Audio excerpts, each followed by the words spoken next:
All right, we got a plethora of topics to tackle today, and we're gonna get right into it. If you are selling a property right now and it is sitting on the market with no showings, let me tell you, my friends, it is not the market, it is you. It is your listing. There's something going on with your listing.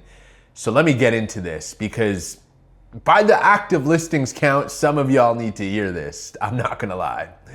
So the first thing, like if you're selling in today's market, which is a declining market at the moment, if you're selling, just understand buyer psychology because it's very important. And this is where people go wrong. The first thing they do is hire some random agent they meet online, which could yield you a good success story, but it could also be a very, very long, daunting process if you pick a wrong realtor. So what you need to look for in a realtor is someone that's not a pushover, someone that can't be bullied in a real estate situation, because real estate, my friend, real estate is a very, very funny game. You can easily be pushed over in any sort of transaction if you put yourself in a position to be pushed over. So just hire a real estate agent that won't get bullied in a situation that they could easily get bullied in. That is the number one suggestion. Just remember, you're using a real estate agent to guide you through the process, to guide you through the market that we're in right now, and to also protect you from your own impulses. So if you're using someone that's not doing any of the above, then you need to run away because that's a major red flag. Like, look, a realtor's mindset is everything. You want to work with someone who understands the market and their mindset is calibrated to this market that we live in right now. And when I say mindset, look, I'm not talking about like, you gotta hire some realtor that's pumping themselves up to David Goggins or anything like that. That's not what I'm saying. But their mindset has to be, like I said, calibrated to this market. And a winning mindset is everything because you can't just throw anything on King and Spadina now and it sells in a day. You actually have to put some finesse behind it. And you have to put some marketing behind it, and presentation has to be on point. Which leads me to my next point, presentation. Look, I'm cruising on MLS sometimes and I'm wondering why people are hiring these agents that are taking these cell phone pictures, like vertical cell phone shots.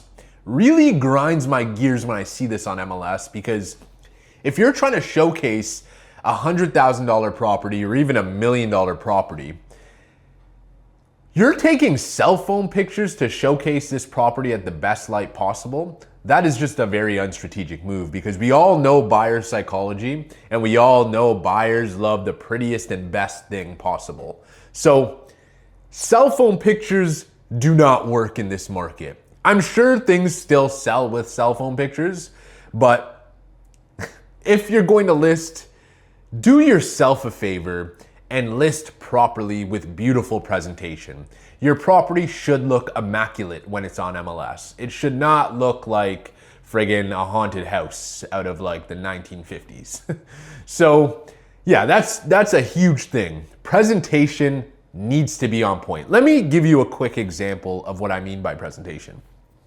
So the other day, I listed a 1-bedroom condo. It was in Etobicoke and it had a south view, direct lake view. You can see the lake and you could see the city. And it also had an oversized balcony. And coming from Toronto, knowing the people in Toronto, I know the people of Toronto eat oversized balconies up and they love lake views. So what do? I showcase the oversized balcony and the lake view in the first like 4 or 5 photos of the MLS listing. That specific listing, we had, 30 plus showings in 7 days. The property ended up selling over the asking price in 7 days. So it goes to show you how far presentation actually gets you. I'm telling you, you cannot skip this step in presenting your property in the best light possible. The third thing where people get lost again, where it leads me back to my first point on the realtor that you use. The third thing is pricing. Your pricing, it needs to be on point. You can't just like make up a price these days and feel like buyers will show your property or see your property in person. Like that's not happening. Not in this market. You have to present your property in the best light possible, but also price your property in the best way possible. There's a couple of different strategies that you can use for pricing. And if you need any of the strategies, you can always contact me. You can always hit me up on the DM or email me, and I'm happy to go through strategies with you.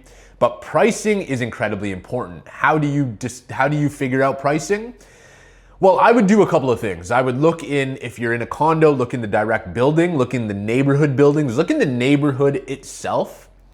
If you're a house, it's obvious. Look on the street, look on the neighborhood itself, look at the similar product types in the neighborhoods, what they're going for, what strategies they've used, how they present their properties, and sort of mimic or customize your strategy based on past sales. Like that is the name of the game. Look, real estate isn't like, it's not rocket science. Being a real estate agent is not rocket science. Take it from me. But what it is, it's a high charisma job. And you have to think outside the box sometimes and do some finessing. So my suggestion, if your listing's sitting there, or even if you're going to the market soon, make sure you're using the right realtor, make sure your presentation is on point, and make sure you're priced right. That's all. And if you need help listing, you can always reach out to me. Happy to help. Until next time, take care.